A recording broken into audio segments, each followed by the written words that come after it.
Morning all, welcome to the first Purple Flag Forum of 2022.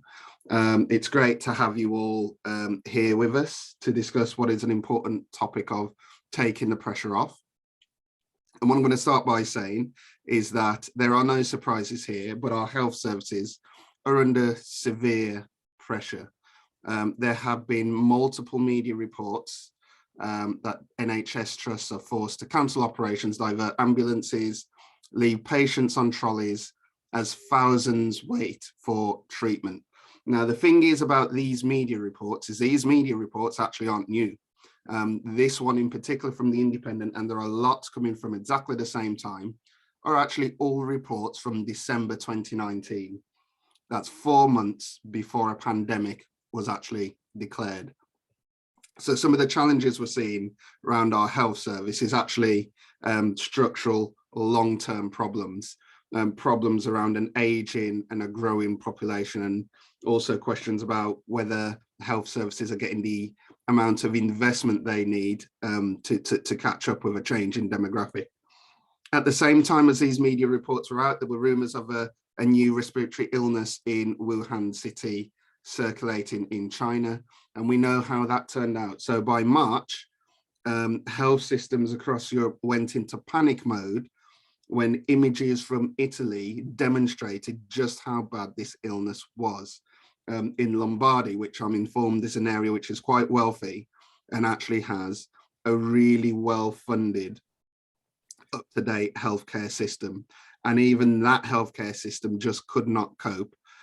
So there wasn't much hope for the rest of us as we saw hospitals swamped with patients and unable to give the kind of care which was needed. Now, nearly 2 years on from that, we've gone from variant to variant, Alpha and Delta, each more transmissible than the last, each more vaccine resistant than the last.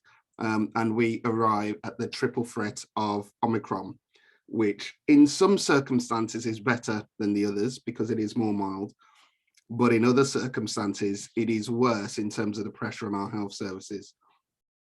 And the reasons why is because Omicron is reinfecting people that had already had COVID and is fairly resistant to vaccines as well. So it's difficult for a vaccine to stop someone getting infected anymore.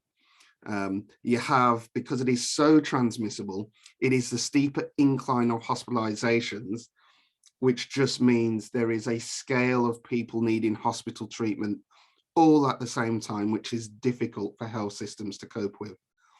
And not just that, but it's also staff sickness as well from infection, because it is so transmissible, meaning capacity in the healthcare system is a real challenge.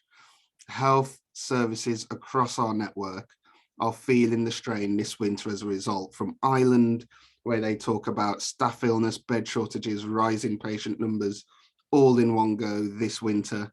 In Scotland, there has been talk from BMA Scotland warning that medics may need to go as far as cancelling all of the healthcare services and only focusing on urgent healthcare only. So challenging our issues around capacity. That is almost a place we got to with many hospitals in England, numerous NHS trusts in England declaring critical incidents over midwinter. I think in Greater Manchester, it was announced that a number of operations that weren't urgent would have to be cancelled, including for cancer patients. And the chronic staff shortages in England now mean the government is apparently considering backtracking on the decision to make it compulsory for all NH staff to be fully vaccinated, because there is a fear that that may exacerbate staff shortages. In Northern Ireland, there was talk about bringing the military in to bolster some of the resources of the healthcare system and to bring staff in to work alongside nurses and doctors to give them the capacity they need. And in Wales, it's been reported that December was the 19th successive month of record waiting times. So big is the backlog in patients.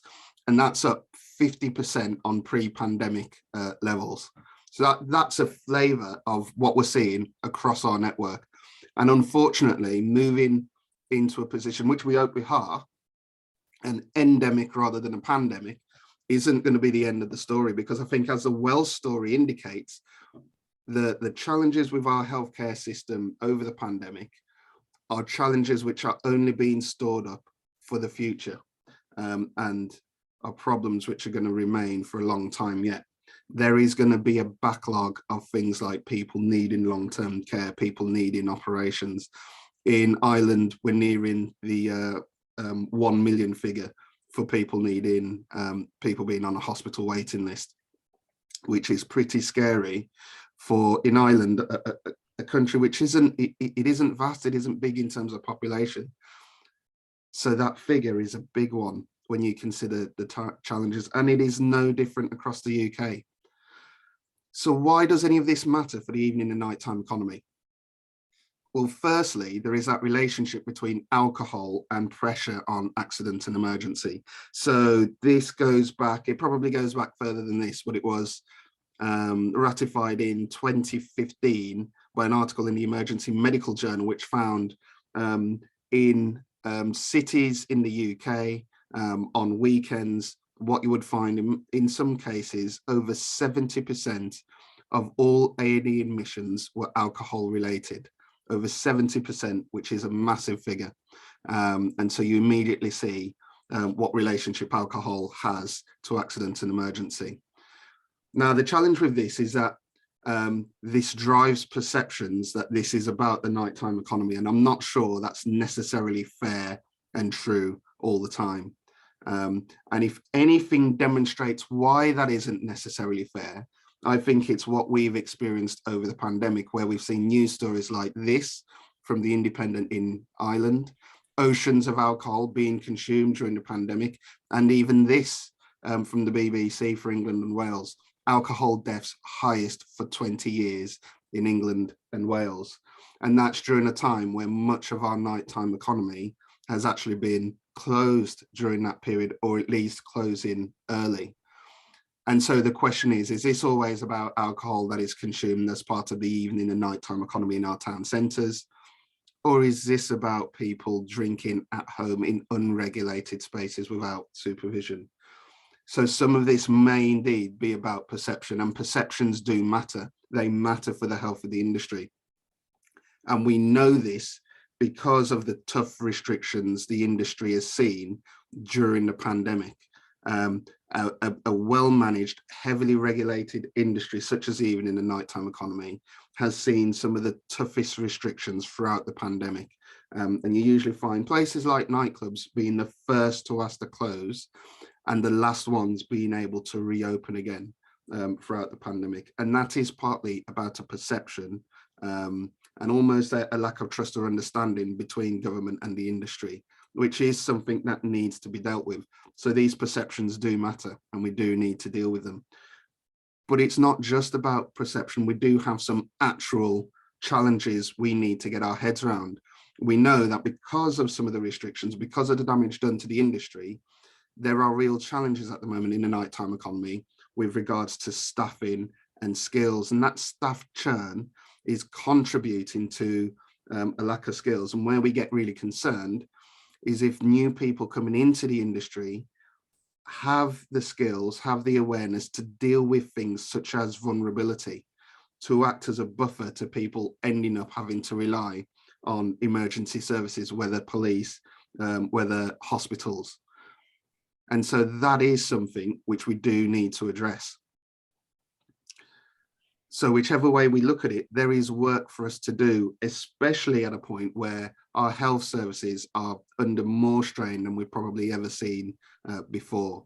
So purple flag destinations have a big role to play in both easing the pressure on health services, but also demonstrating to various governments across the UK and Ireland that the evening and nighttime economy is one which is well managed and actually needs support rather than heavy regulation all the time.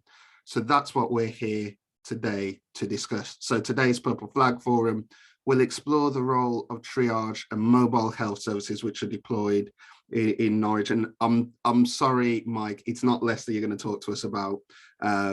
So we're going to hear about experiences around triage and mobile health services, and how they play a positive role in a safe, well-managed evening and nighttime economy. So without further ado, you've heard enough from me. We're going to start by learning firstly about Norwich. So I'm delighted to introduce you to Beth Williams, who's been able to give up her time and to tell us a little bit about the work she does in a fabulous city. So Beth, do you want to introduce yourself and take it away? Yeah, apologies now. Normally work on Teams, not Zoom. Could go a bit wonky for a moment, but I'll get the presentation up. My name's Beth. I'm the SOS bus manager for the Norwich SOS bus and have been for the last 2.5 years. And I'm just trying to get the presentation up. Hold on. Can you all hear me? Yeah, I can hear you fine. Don't forget, when I'm presenting, I can't see any of you. So if I make a boo-boo or you want something, you'll have to shout. Okay? Right, here we go. Woo! I'm on it. There we go. Can everyone see that? That is perfect. Excellent. Okie dokie. So the SOS bus is supported, and how do I get rid of all of those things? Right, hold on, sorry, I can't see what I'm presenting. There we go. The SOS bus is managed by Voluntary Norfolk, and we receive part funding from our CCG and our public health. Our 3-year commission comes to an end in March, and both the CCG and the public health have decided to roll that commission over for a further year in light of COVID and how it's completely messed with everything, which will give us a year to consolidate and sort out where we're going, what we want to do, in view of recommissioning for a 5 to 7 year period, it coming, April 2023. Aside from the pounds, the pennies in the pot, other organisations support the bus in kind. So, Subway gives us our electricity, Budgeon gives us water, the fire station allows us to park our vehicles. There's an awful lot of support behind the scenes in kind. Macros gives me £100 a month to spend. So although we get a fixed amount from CCG and public health, we get a lot of support elsewhere, which doesn't have a pound sign attached necessarily. So what's the bus?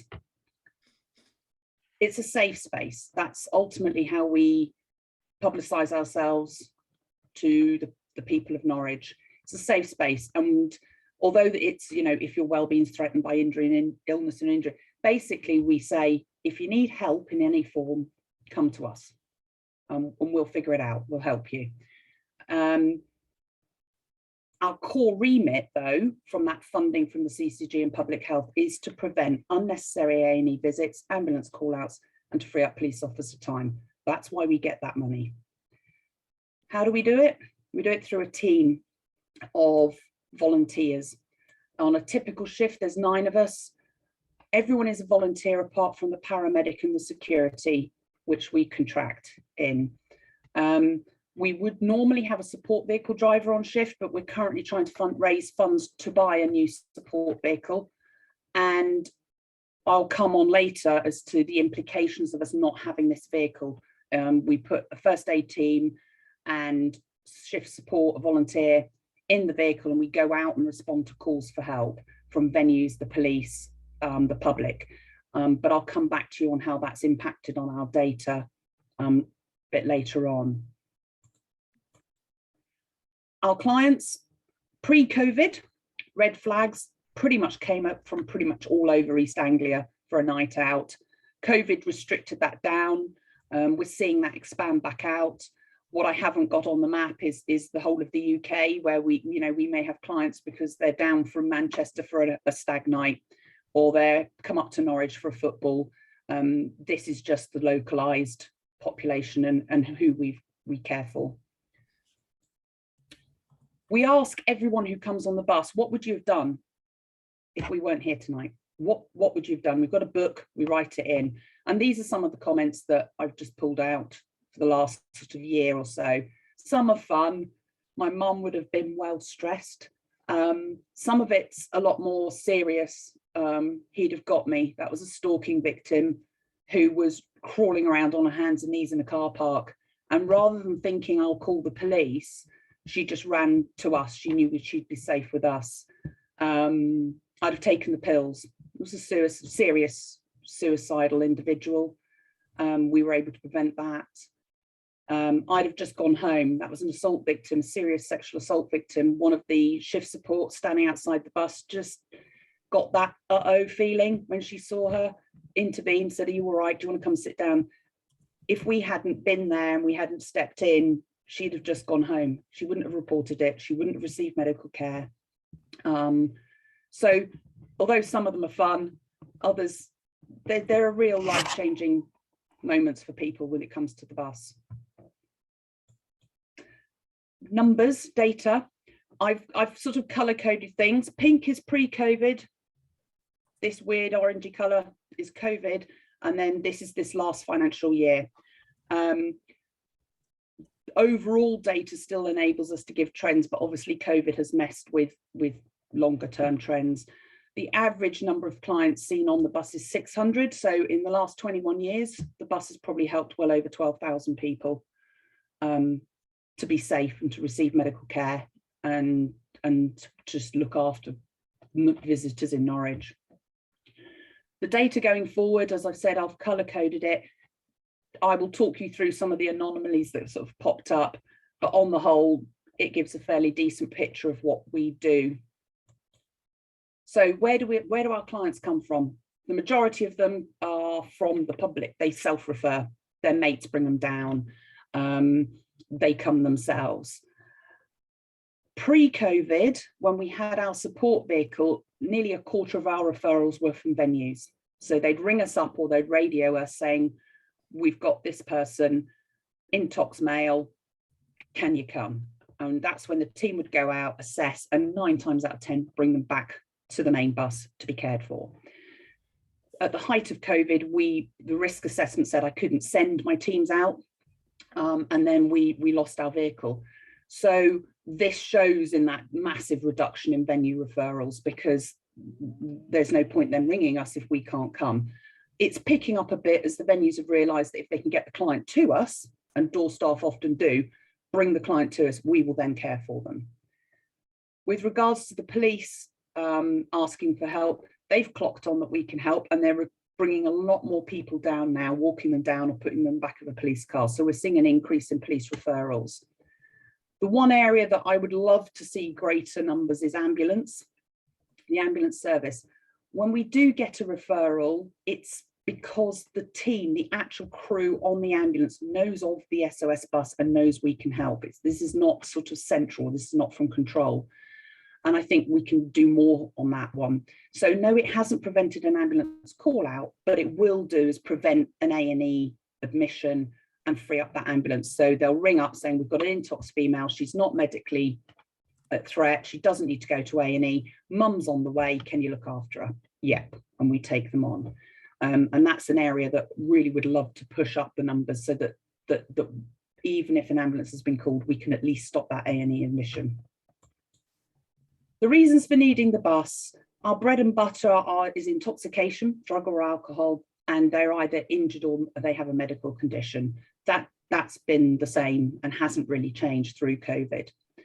One thing that has changed, if you look under mental health, is during COVID, we had a significant increase in people with mental health issues, anxiety, panic attacks, depression, suicide, self-harm, and that has dropped back down again, which is reassuring to see.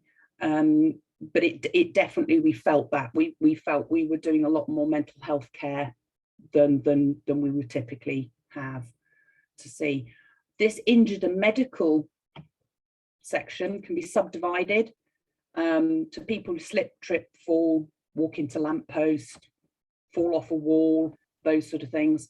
Assault victims, assault victims or those that have assaulted people. Here's that peak in that mental health. So this self-inflicted is self-harm and suicide attempts. As you can see, we got a boost in that over COVID. Fortunately, it's dropped back down again, but it definitely showed the impact of lockdowns and that isolation.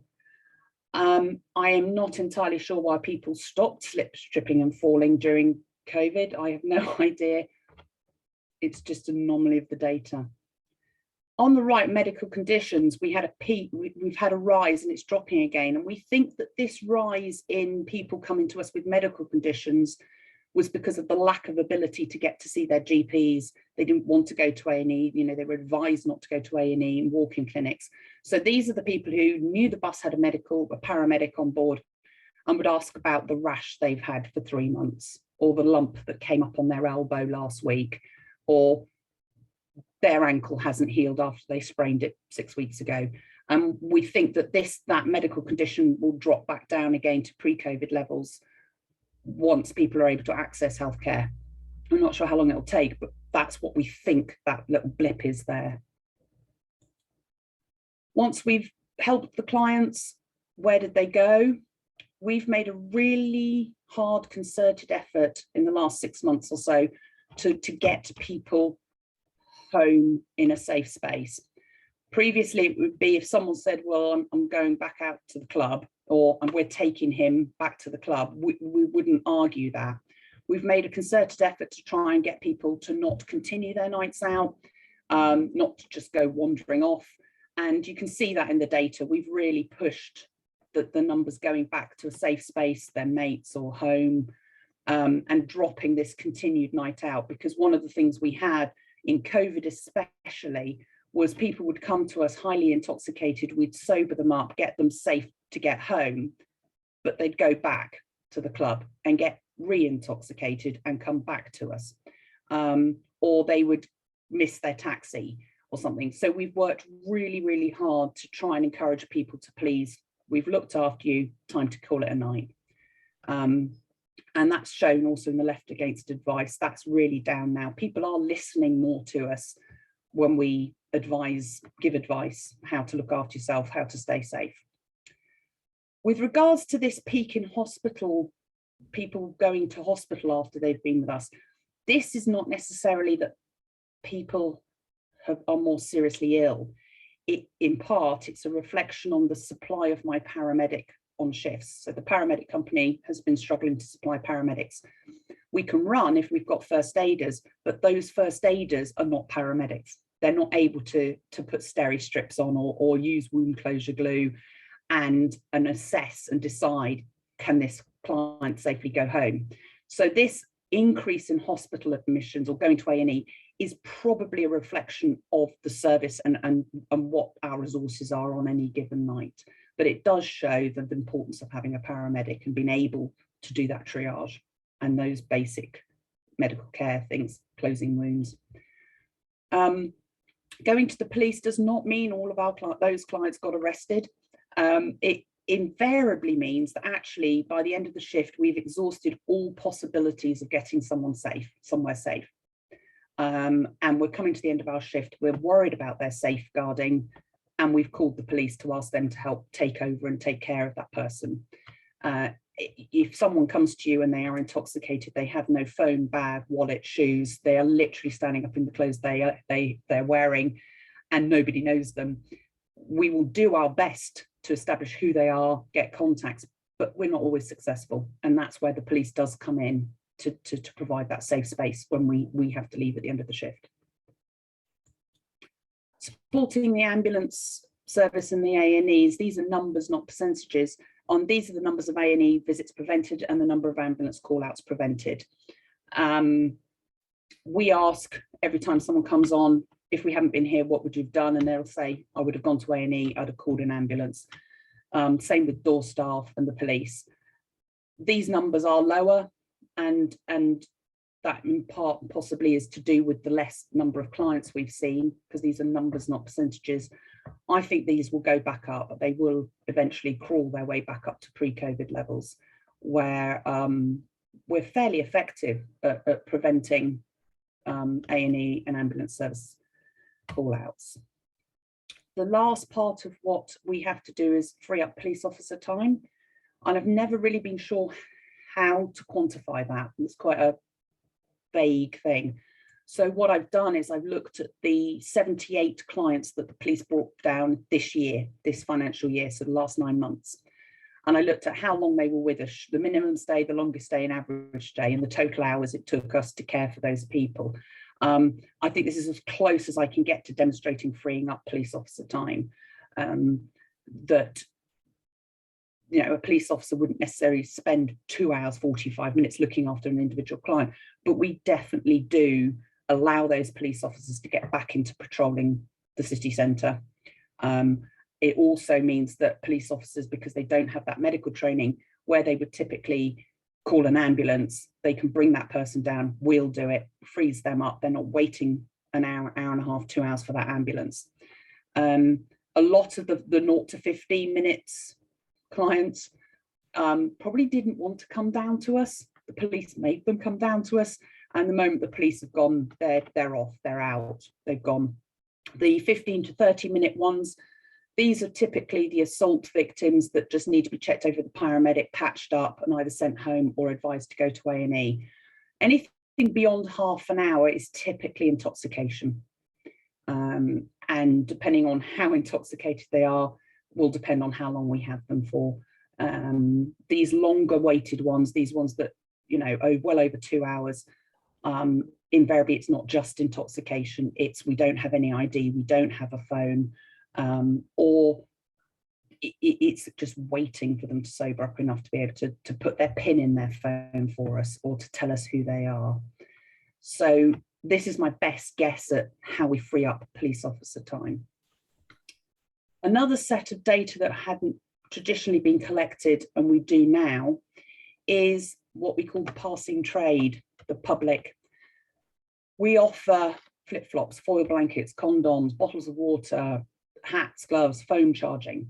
And we see on average 20 to 23 people a night on a shift. We will engage them at this level. So they don't need to be on the bus, they don't need care, but they do need some form of intervention. It might be asking us, you know, where's their hotel? We get an awful lot of visitors to Norwich who are trying to find their hotel.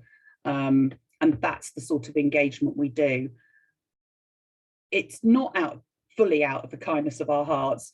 Flip-flops stop glass going in people's feet, so they don't need to go to walk-in clinic or A&E. You know, bottles of water to keep them hydrated.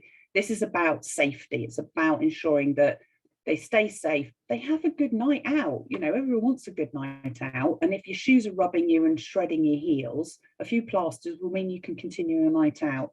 But if you take into numbers that we see on this level, that's well over another 2,000 people a year we engage with. And if you add in the sort of 600 odd that we see on the bus every year, we're starting to make quite a significant impact on the Prince of Wales Road at night, looking after people, keeping people safe. It's a formula, it's a setup that has worked. We're celebrating our 21st birthday this year.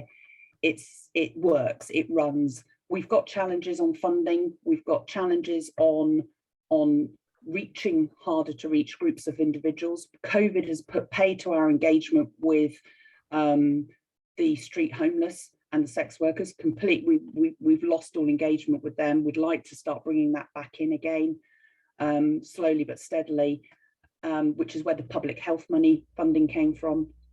And you know, progress the service and have a greater interaction with that nighttime economy. We've lost it because we've lost that support vehicle. And I think once we get our support vehicle back, we'll start re-engaging with venues again on a more positive, proactive level.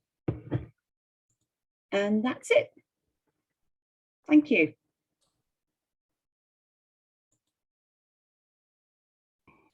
Thanks a lot, Beth. That's really, really good information, and your data collection, really useful. There might be other questions to come. If anybody has a question, hands up, put something in the chat box.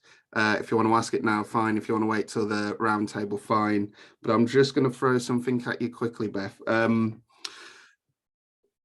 Clearly, you've done something right when it comes to engagement with the public, because of the amount of referrals coming from individuals straight to the bus, which is great. And at the same time as well, as I'd expect with a place like Norwich, you have people travelling from far and wide, which can't always make that engagement, that promotion easy, because it's not just local residents you're dealing with. So what is the process for promoting the SOS bus, making sure that the word is out there, that if somebody needs help, you're there to support? You're right, it's local knowledge. It's totally local knowledge. One of the benefits as to where we're positioned in Norwich is that we are parked up between the train station and the main nighttime economy. So most visitors actually walk past a very big yellow bus with lots of high vis as they're going into their nights out, or they're leaving their hotels. And that's one thing that we are really lucky about, because most visitors will look at us a bit puzzled, and we'll just quickly tell them, or a safe space, you know, come back to us if you need any help. But it is that local knowledge. Pretty much most of the locals know the SOS bus and what it does. It's been around for 21 years, so they do know. And if they don't know, their parents know. The one area of lack of knowledge is the students at the university, because they're new and they're international and things. And Tuesday, we were at the UEA. We were at the university handing out our cards with our number on, explaining why we're there, what we do, how to be safe. So it's word of mouth, really. It really is, and social media. But we rely heavily on the venues and the police to advise clients. So if someone does go to a police officer and say, oh, I've lost my mates and I haven't got my phone splat and everything, go to the bus, you know, and same with venues, go to the bus. And so often when we ask, you know, why did you come here? Oh, such and such club told me to, or the policeman told me to. So it's a mixture, really. That's great. So we've got a couple of quick questions before we go to Mike. So Alexa first, going to bring you in, and then after Adrian Aberdeen, I'll bring you in as well. Hi there, thanks OJ. Beth, that was brilliant. We run something similar in Reading, although only been going for 8 years, so I feel, you know, almost infantile compared to 21.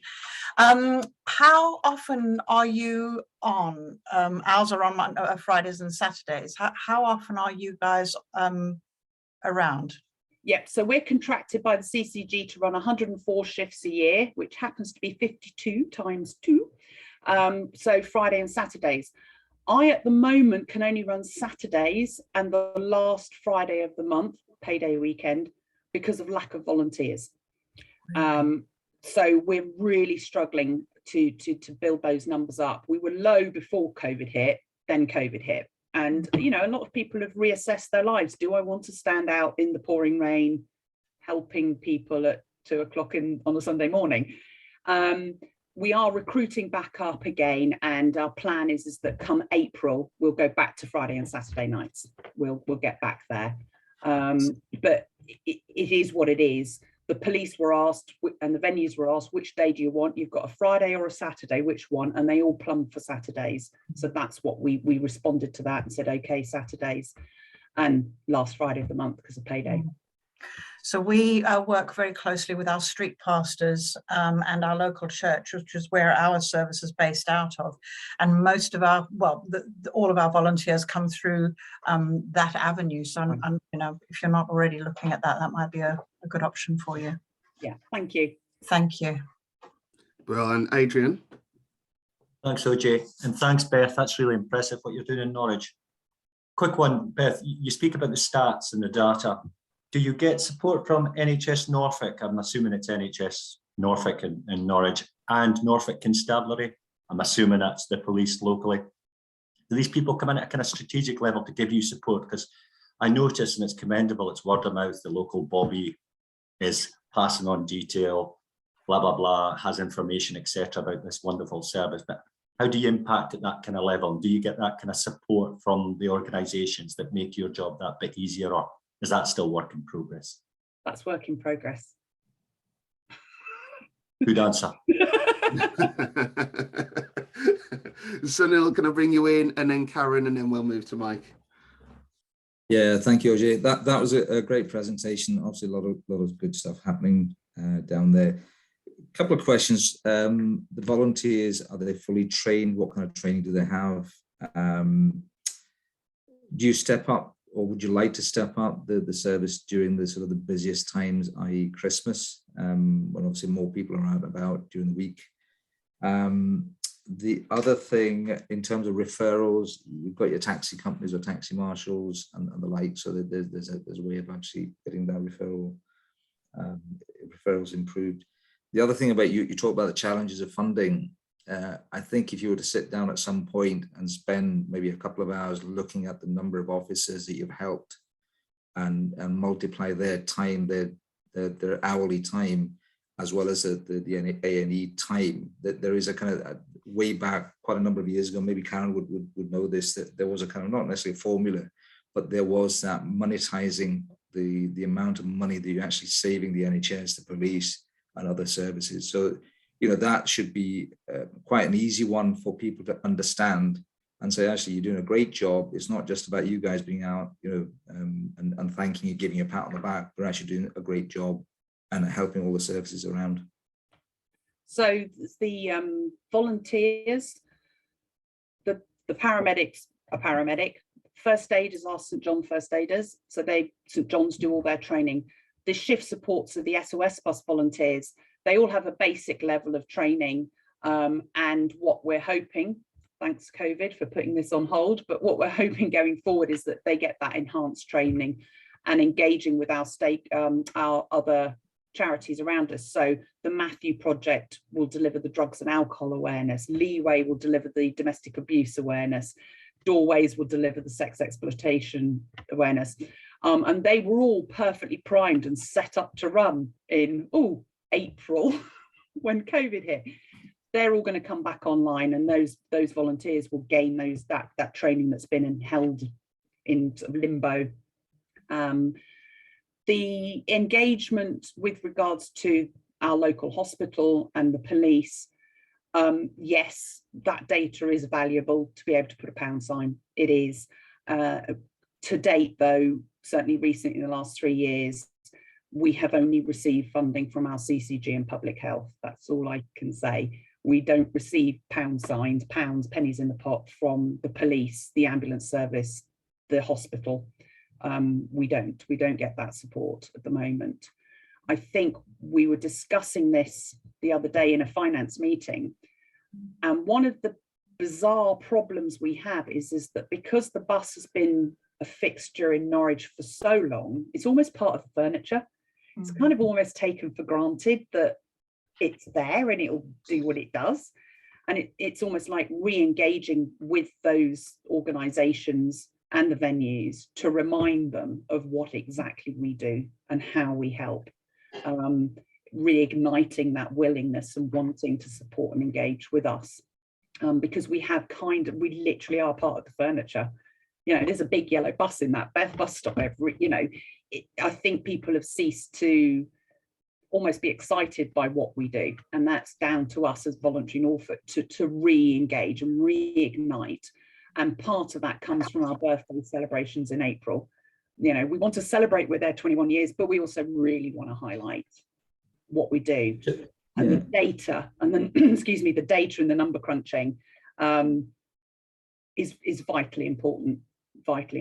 And you know, volunteers will roll their eyes when I'm on shift going, don't forget to tick where they came from, don't forget to write, because for them it's just another box to tick. For me, it makes a difference on whether I can sell this service and get some money in on the funding. Just a quick follow-up, sorry OJ, just I was going to ask whether the bus stopped at the same place year in, year out, day in, week out, or does it move around so that you have that sort of freshness? No. And secondly, would a unit in the town centre be better than a bus? Are there pros and cons from what you can see? So the bus stays in the same place, in part trying to find invisible, in part trying to find somewhere to park 12 metres of bus with an electrical supply, near toilets, near water supply. There aren't that many locations. Also, people know where we are. you know, they know where we are, and there's no confusion on that front. With regards to having something in the city centre, we are literally a 5-minute walk from city centre. We're not on the outskirts at all. Norwich is not big, and that's where our support vehicle comes back in. Is that we've lost that mobile advert for us, because every time it goes out on a shout, they see the big yellow, you know, they see us, and we haven't had that. And that's another aspect that we're missing, is the very act of going out in that vehicle tells people we're out, we're here, you know, flag us down, or, oh yeah, let the SOS bus is out tonight. We've missing that, and that's another aspect of why we so desperately need that support vehicle back. Sorry, speaking while on mute. Last comment, Karen, do you want to make? Yeah, just a quick one, really. I've just echoes a lot of the things that have just been said there. It sounds like it's mainstream, but it's not mainstream at the same time, right? So people have got used to it being there, but it's not really mainstreamed. And I wonder whether the organisations think it's a great thing to have, but it's not a necessity to their operation, which goes on to say what Adrian was saying about it becoming something that is essential to the actual operation. The fact that you mentioned in your presentation that sometimes you can't get the paramedics, right? So you've relied on other things. That tells me that somebody's saying those paramedics are needed somewhere else. Well, the cost of that increases if they don't have them in the bus, because the pressures are different. So I think the key to it all, to making it more, is exactly what Adrian says, getting it more on a strategic sort of footing to give you that sort of longevity and make it so that it's on the essential list and not just a nice to have. COVID had a positive. There was a positive to COVID when we weren't running, or we're running only at half measure, or we don't have a support vehicle. Venues and the police have realised what we do, because we're not there. And that dawning realisation has definitely happened, where I will check the bus phone on a Monday morning, and there will be voicemail after voicemail, even though I quite clearly state on the voicemail we're not running, but that's besides the point. There will be voicemails from police and venues going, hi, we really need you to help with this. Hi, we need. And you think, yeah, you've left 6 messages, 6 different cases. We're not running. They need to feel the pain. They need to feel the pain of it not being there. So COVID has had a positive in that sense, and you know, people are realising, and the venues certainly, when we first didn't have that support vehicle, we'd get, you know, 5-6 calls from venues a night, and we'd say, we don't have a support vehicle, we can't come out. If you can get them down to us, we'll look after them. Some of the responses we got on the phone were fairly flowery, because they were frustrated, you know, because you've always come and sorted this problem out. You've always helped us. Yeah, mainstream, not mainstream. Yeah. So in that sense, COVID was positive. It's about that re-engagement. It's almost like the whole country's restarting, isn't it? It's rebuilding itself back up. It's starting to get going, and we're just going to ride on that. We have our plans, and we know how we're going to start engaging at a higher level, to try and get us back in that, reminding everybody, don't take us for granted. You know, do an amazing thing. Keep up the good work. Yeah. Thank you.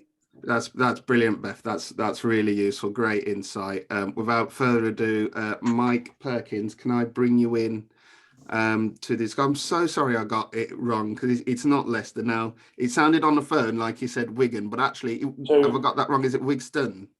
No. So randomly, for anyone who doesn't know me, my name's Mike. I'm one of the district community response leads for Southend Ambulance. One of the issues I've got at the moment is that I'm quite a late entrance to this call, so I'll apologise in advance. My presentation is not going to be as good as Beth's, but the data I've managed to collect for us is from Wigan, from a pilot that we did pre-COVID, and that's the data I've got that I can share today, which hopefully will show you what the after COVID looks like as well, because during COVID we did, as Beth did as well, pull back some of our operations in line with government guidance. So Central Ambulance do provide services and support to nighttime economy as a fundamental part of our activities. And our nighttime economy programme typically offers first aid, care and a place of safety to people socialising in city centres throughout the evening and in the early hours of the morning, particularly similar to Beth on Friday and Saturday nights. And what you're going to probably hear from me a lot as I speak is similar to what Beth has said, because it's as if we're pulling it from the same PowerPoint, because I think we offer very same, if not the same service. So our aim is to reduce impact on the local emergency departments, to reduce impact on the local ambulance service, and to save the time of police officers. And the funding for that comes from local intelligence and consultation with local people. So funding varies location to location. For example, in Nottingham, we are funded by the Police and Crime Commissioner because of the amount of time we save police officers in the city centre, whereas in a place like Leicester, we're funded by the local bid. And then in other locations, we may receive funding from the ambulance service, the NHS CCG, and other services. And our aim is to provide a place of safety for intoxicated or vulnerable people on a night out, reduce 999 calls to the ambulance service, and also to the police where we can, to reduce hospital admissions by seeing and treating on scene and getting people home, and then improving our patient care and dignity, as well as providing a facility to transport patients to hospital ourselves if required, but also to provide that reassuring, proactive presence in the town centre, so that if anyone needs us, if anyone wants to come over to us and charge their phone, get some water, pick up some flip-flops, come and speak to us and just have a safe space on their night out, they're welcome to, and we're there and we're willing to help them. So we're currently providing nighttime economy services across England. The ones I primarily focus on, as OJ has alluded to, is the Leicester and Nottingham ones. However, we do provide them elsewhere as well in cities such as Newcastle, Birmingham, Westminster. We support the Norwich SLS bus, Southampton, Wolverhampton, many locations throughout the UK. And each location runs on a different operating model. So we agree an operating model in line with the local intelligence for that area and what's required, as well as consultation with key partners. And that could be the police, the NHS, local volunteering agencies, local charities, licensed premises, night guardians or street pastors, and local security providers too, who provide door staff to clubs and night venues. We generally, so I can talk about Leicester a little bit. In Leicester, we provide a treatment centre in the city centre, and that has 4 of our first aiders or advanced first aiders on board. We also have a healthcare professional, whether that's a paramedic, nurse or doctor, that joins us on any of those particular nights and can provide an advanced level of care, and a response ambulance to the city centre on that particular day that we're there. And we're generally there on payday weekends or any other ad hoc dates that the Leicester bid require us to be there. So that could be a particular event is going on, such as the Leicester Diwali Festival, or the marathons have been on that weekend, and therefore having the additional nighttime economy support is something that they've decided they want. What that allows us to do is, on our treatment centre, we have a bespoke area where we can look after people, all the equipment and resources we need to sufficiently look after somebody who may just be intoxicated, may have some injuries from assault, may have just fallen over and cut their knee, or have some sort of medical issue that needs attending to.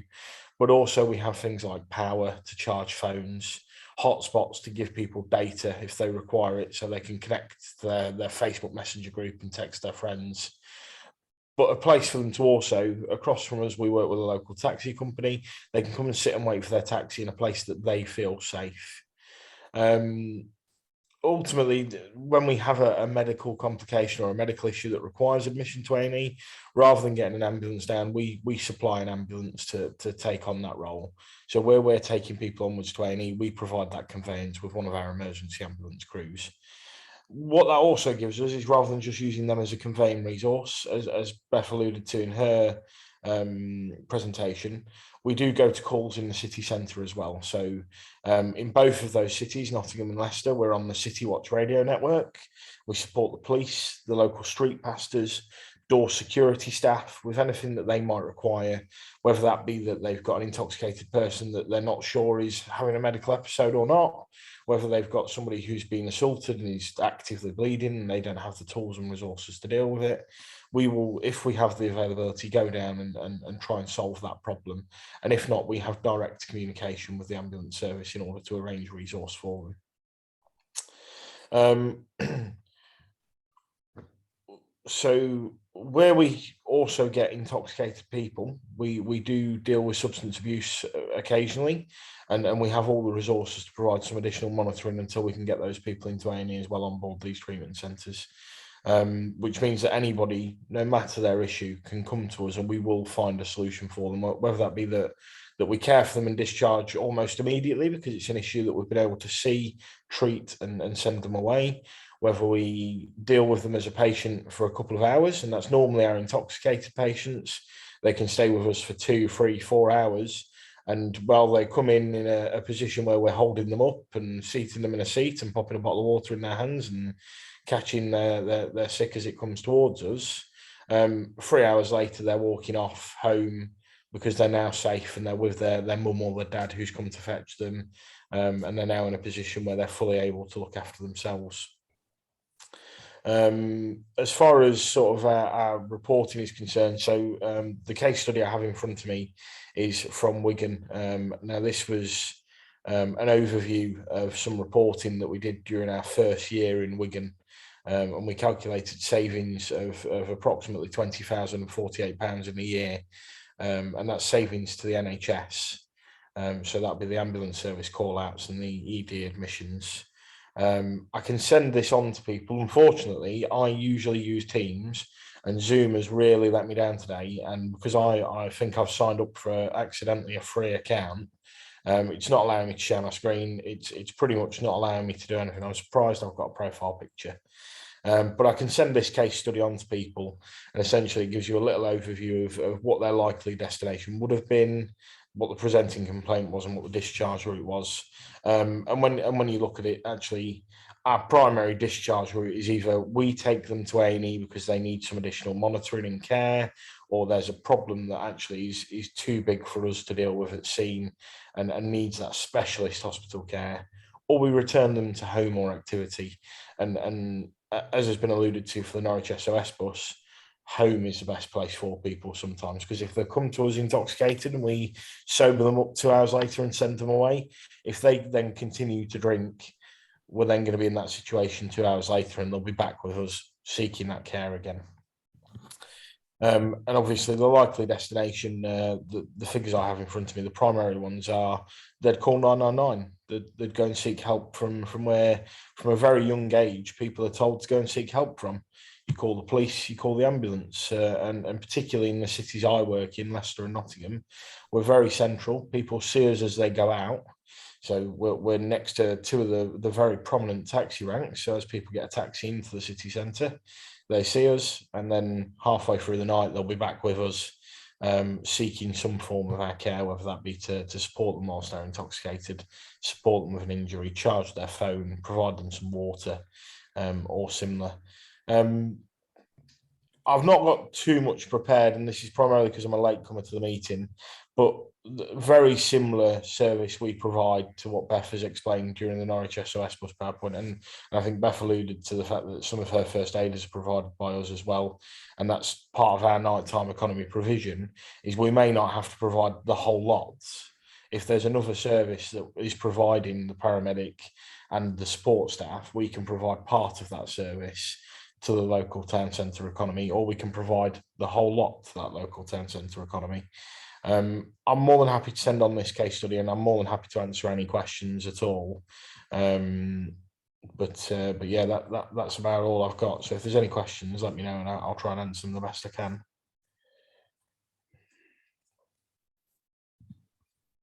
That's brilliant. Thanks a lot for that, Mike. That's really useful. Again, comments and questions, please everybody let me know, or put your hand up and I will bring you in. I know we got lots of people that also have further things to discuss. So without further ado, Chris, can I bring you in to talk about experiences in Southend with Triple L? So do you want to introduce yourself and tell us a little bit about the initiative you work with?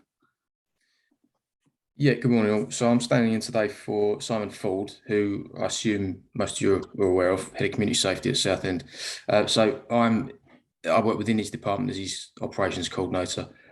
So I've been managing on the ground the Triple L medical provision. So in summary, the Triple L medical service, it's a company, it's a private ambulance service essentially, and it supports our NCE provision. So just a brief bit of background on that. In 2019, our public health department wrote a discovery paper backed by lots of research and statistics, surveys, etc., that identified the need for a welfare provision. Now, historically, Southend did have an SOS bus service, as Beth discussed, which I don't know the real reasons as why that was disbanded. I came into post after then, but it's no longer in service. So it is sorely missed, and like I said, this discovery paper was launched to identify a further need for a similar service. So the paper ascertained similar objectives to others have cited. So to deflect from A&E with a particular emphasis on reducing alcohol-related emissions. Now, the idea was that we would take from what the SOS bus was and implement something similar. So a voluntary workforce that would provide first aid, have access to a range of equipment such as flip-flops, plasters, tea, coffee, info leaflets, phone chargers, etc. Provide a safe space. It'd be highly visible. It would have ties with CCTV, community safety patrol teams, our policing team, etc. It would be linked up to Townlink via radio. I don't know what systems you guys have, but we have the Townlink radio system it links venues, CCTV, other agencies, etc. So it was going to form a core piece of that, much like the SOS bus did previously, but it would be based out of a council space, a multi-agency space. Unfortunately, that never came to fruition because COVID hit. There was no longer a nighttime economy.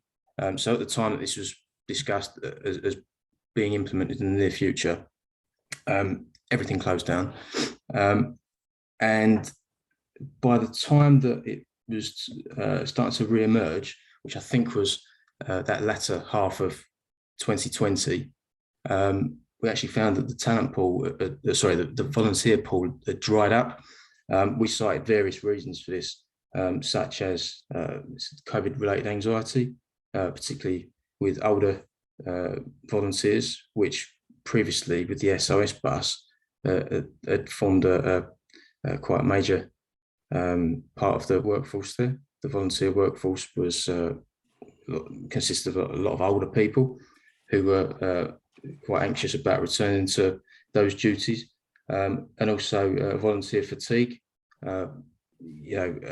Especially as lockdown wore on and things began to reopen, we found that because the older demographic was still anxious about COVID and people were shielding, there were lots of volunteer groups running already, providing meals to people that were shielding or vulnerable, as well as vaccination and testing clinics that were starting to open, and lots of volunteers were required there as well. So despite advertising for volunteers, we weren't able to bring these volunteers for this service as was conceived. So that's why we ended up drafting Triple L, this medical service. And their core remit is to provide medical solutions at events such as music festivals, etc. And we brought them on originally for key dates where perhaps those key dates where pubs were about to reopen, clubs were about to reopen, etc., to offer support, not with a long-term NCE plan in mind, but just to support on those key dates where we anticipated high footfall and general madness to ensue. We didn't know what to expect at the time. And just a little summary on what it is exactly that they provide. Their guys are FRIC 3 to FRIC 5 trained. I don't know who's familiar with this, but FRIC 6 is your paramedic level. So these guys are trained to a maximum of just short of paramedic level, and they have access to a range of diagnostic tools, ECG, blood pressure monitoring, etc., and drugs as well, such as Entonox, oxygen, etc. They provide a wide array of medical solutions, and so this is actually quite a different service then to what Beth was talking about, and what we did have, and the kind of service we wanted to bring in as like a welfare service. It's actually more of a mobile response unit. The guys provide us with 2 ambulances every Friday and Saturday, and the key dates as well. So bank holiday cover. So you've got bank holiday Monday, they work for us on the Sunday evening. Early hours coverage. So it's quite a different service. Other key dates I've got here that they covered us for was the Euros. Some of those England games we thought might lead to increased footfall. Bonfire week, Halloween week, etc. Now we do provide a space for the team, so they do have a base with their own radio controller, an internal radio controller, as well as that they're linked up to Townlink radio. I think I said they've got 2 ambulances, and that's 4 crew, so 2 crew per ambulance. They do patrol for us, so they're not a static service by any means. They actively patrol, and we structure their patrols to mirror police intelligence. So police provide us with their patrols and what they identify hotspots for nighttime economy, and we structure their patrols to mirror that. They receive jobs via mobile as well, and Townlink. I said they're hooked up to their mobile number. We advertise via partner agencies through ourselves, but also via BID, our business improvement district. So they're in touch with various venues, and so our police licensing, that they have their own list of venues, and we advertise via those channels. So the Triple L team, they'll receive phone calls, radio calls. Our CCTV are hooked up to Essex Police as well, so police will via CCTV call for the guys' assistance, and that's essentially what's happening. Their base will function as a drop-in site, but it's not widely advertised. That's one of the challenges we've faced, is finding the balance between this, what is essentially a pre-hospital care service, mobile blue light driving response service, and a highly visible safe space that people can see and approach, and that will take care of their minor needs, such as needing flip-flops and pointing in the right direction and things like that. So we've found that feedback from the team has been vital in terms of hours covered. So when clubs weren't open, we tended to finish their shifts about 1 o'clock-ish, because at the time venues were the only venues that were open really were pubs. So we had them on an earlier time frame. And as the clubs reopened, of course, we mirrored that. We took advice from the team as well, because they have their own club medics in some of these clubs as well. So we take their advice, and they've helped us decide what times are best for them to work. And we found that 4 o'clock is a pretty good finish time for them. Over New Year's, it was a little bit later. They covered us for that Christmas build-up, including New Year's as well, and they finished at 5 o'clock. And I think that's another reason for why we struggled to find volunteers as well, is because of those unsocial hours, in combination with the other factors. To work until 5 o'clock is quite an ask for people. So that's one of the reasons that we've commissioned this service. We pay for a service, and it's a highly qualified service, and they're essentially under our control then, and we're not relying so much on volunteers, which we found a benefit in, because we can really tailor the service then, not rely so much on goodwill, but we're paying for it, so we can kind of ask what we like from the service, if that makes sense. And I'm not going to go on too much longer, because I was called in at short notice for this, so it's not like I have a great presentation replete with statistics and such, although I can provide those at a later date if anyone needs. Some of the challenges that we've experienced is, like I say, in contrast to an SOS bus, there's not been the branding, so there's not been that SOS bus type unit that's highly visible to people as they enter the borough via train, taxi, bus, wherever.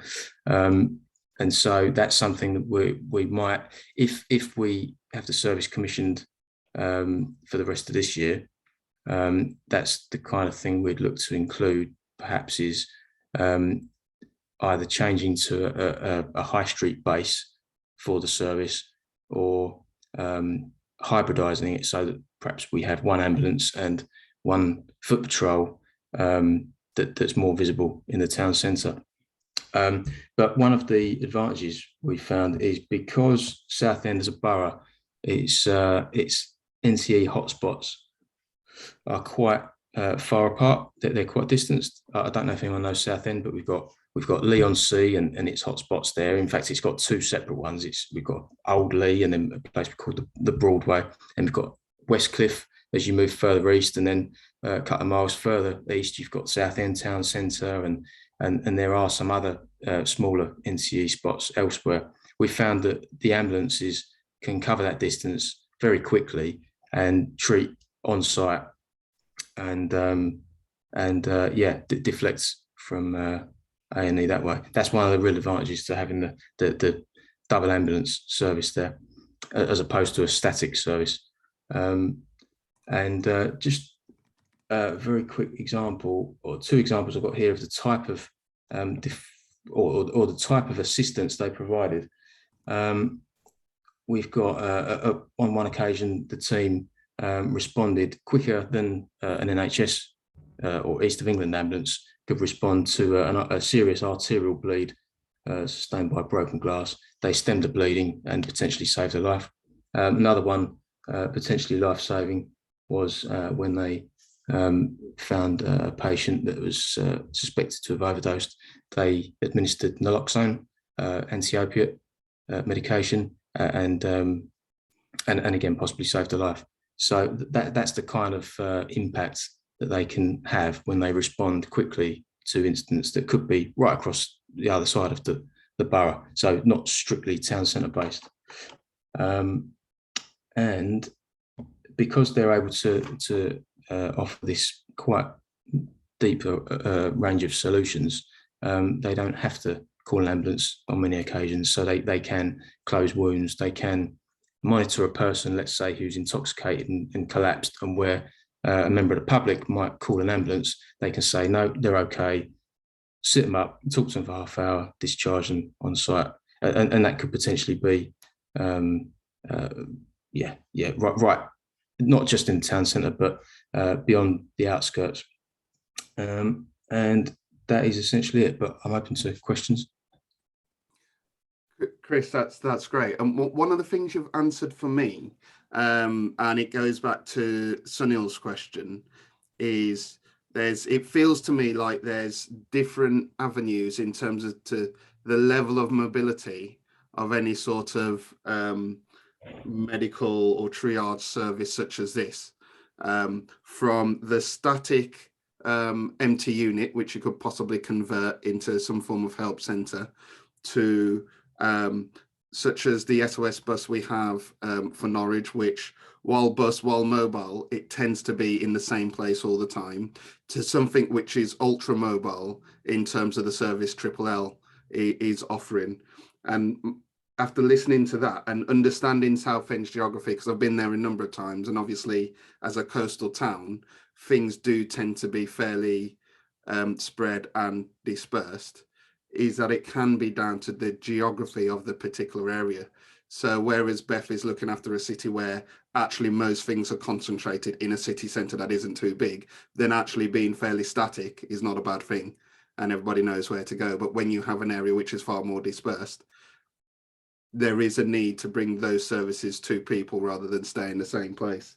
So I think that's something which for me is really important to understand, how you shape a service depending on the local geography of the area you're looking after. Yeah, and OJ, if I can come in there, sorry. Yeah, it seems to be something that we've kind of uncovered, because I don't want to say that the employment of Triple L was an accident, but it was a temporary solution where the gap was identified and some support was identified in addition to the COVID hitting. It was, I think it's been the case that we've uncovered that there is this need for this highly mobile, highly qualified medical unit. And at the moment, the status of it is that our public health department are talking to NHS colleagues and trying to establish a service specification, because they couldn't find one that to mirror that was like this. So if you say you've got your welfare service and you've got your ambulance service, NHS ambulance service, we're looking for a spec that's maybe somewhere in between, that can do a little bit of either. And so yeah, we're just waiting to see what happens on that. Yeah, okay, that's really useful. That's really useful. And John, can I bring you in to talk about the experiences you've had in another coastal area? Yeah, hi everyone. Some really great stuff that I've heard today. I suppose I sort of link up more with Beth than anyone else in terms of our bus, although we don't go back 21 years, we only go back to 2008, but that seems long enough. When we started, I think the biggest issue we had was with insurance more than anything else, and trying to get the bus insured, and that seemed like the largest wall you could ever climb, until Dorset Police came on board and said, no, we'll take that on. And since then they've been running it, and it's been a fabulous addition, placing it right in the middle of our sort of major nightlife centre, known as Horseshoe Common. Great space with all the facilities, as Beth says. You know, you've got electricity there and water supplies. Very visible for people to see, and everybody knows exactly where they've got to go if they have an issue.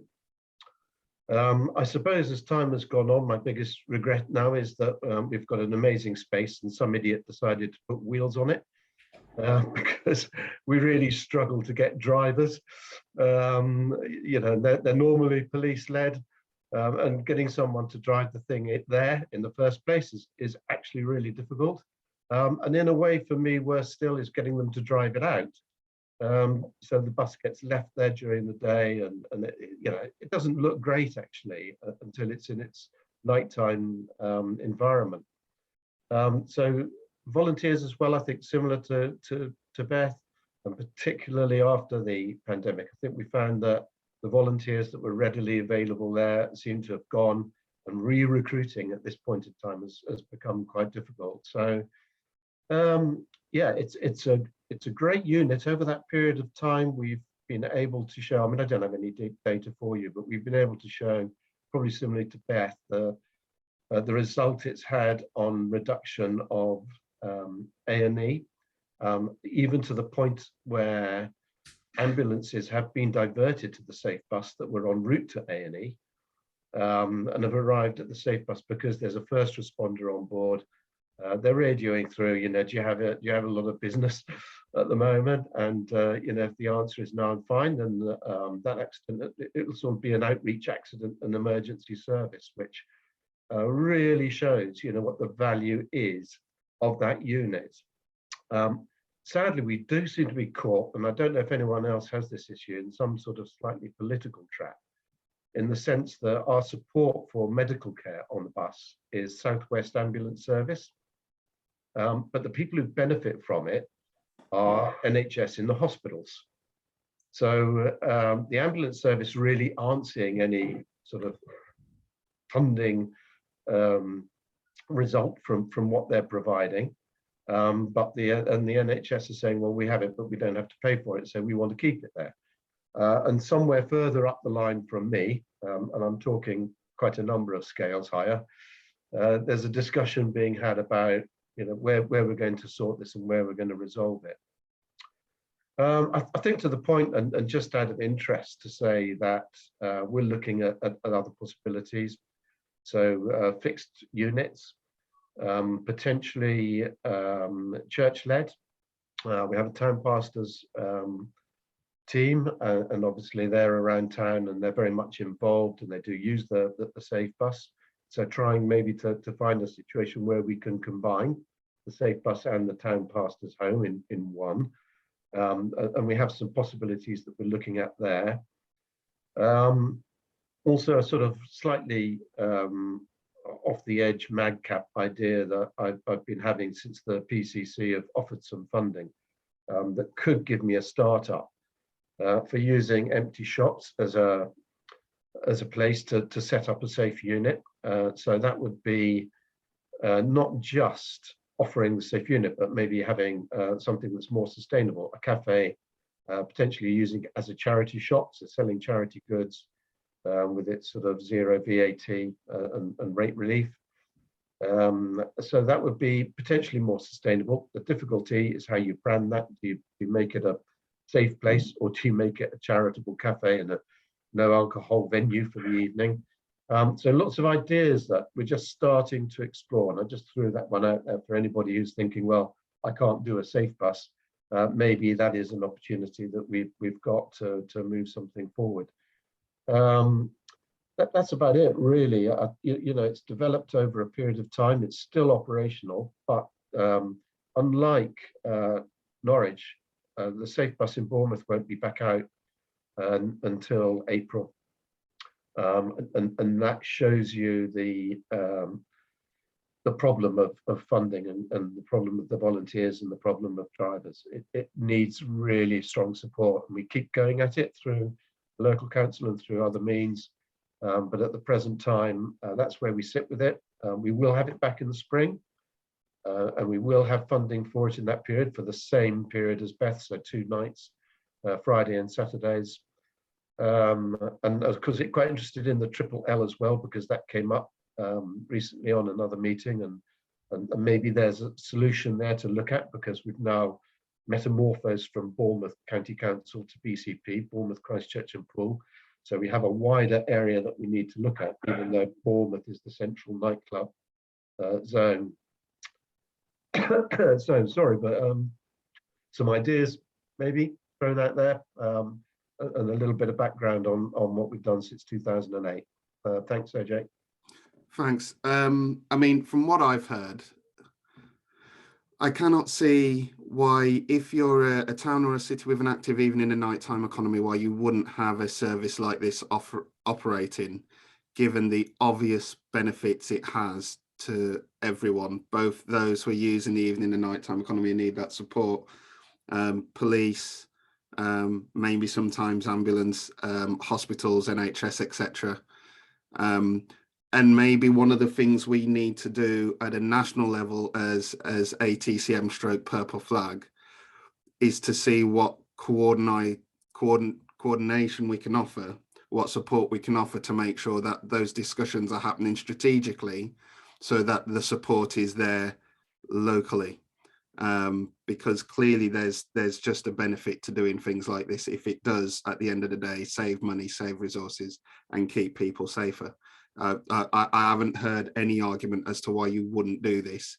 It sounds to me like all the challenges are just about getting the funding, getting the volunteers, getting the coordination from those agencies higher up. That's where the challenges are. But at the end of the day, the work on the ground is necessary and is pertinent, especially right now when the NHS is in the place it is in. So that's something for us, I think, to consider from the long term from these discussions. I think what I want to do is we're short on time, so I am going to let everybody go. But what I want to do is, last thing, is to give either Adrian or Ewan last word on what they've heard, as it was Aberdeen that brought this important topic to us. So guys, if you want to provide a summary or tell us what you're thinking about in terms of provision in Aberdeen, then I'd be really glad to hear it before we sign off. Thank you, Uji, and thank you very much for putting this together. It's been extremely rich in information, and thanks to everyone who spoke. Really interesting hearing everyone's different approaches to it, and we've taken a lot from that we hope to bring forward. We're also looking at a fixed unit. We do have a safe bus at the moment provided by the street pastors, but the discussion has been around creating a community safety hub, something a little bit more permanent in one of the vacant units. And definitely, especially when it comes around to reporting and the effectiveness in it, there's been a lot here that we can take forward to justify and make the case. So again, thank you for that. Brilliant, thanks guys. So Beth, Chris, and I know Mike's gone. Really useful talks. I've learned a lot, certainly. And I do think this is a really big issue we need to stay on top of and return to. And if there's work we can do at a policy level nationally to support the work going on locally, then I think it's well worth us stepping up in that regard. We're already in touch with the Home Office. They're also going to put us in touch with the Department for Health, and there's probably going to be devolved agencies across the UK we'd need to work with as well. So before I say goodbye to everyone, Beth, let me bring you back in.